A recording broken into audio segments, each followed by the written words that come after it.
Туғандар, ассаламу алейкум. Ушул видеону болушунча максималдуу түрдө таратып коюңуздар. Группадан группага мынакей.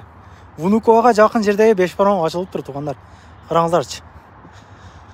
Тапчандары менен ушундай. Вай. Номер айтым болуп кетти биягычы. Чынын айтайын. Буга окшогон чайкана негизи ачылган эмес эле. Кыргыздар молодец.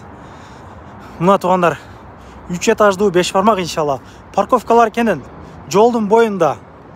Банялары дагы бар, оптум комплект. Мына ушул агаларыбыз ачты. Буга чейинки 5 бармактарды эле тартып жүрдүк элек. Группадан группага таратып коюңуздар. Чайхана деп жазып турат буяктачы. Кудай калса 1-2 күн ичинде буяка 5 бармак деп жазылат. Кыргызча называние, молодец. Чоң жолдун боюнда туғандар ачылды. Группадан группага таратабыз, группадан группага.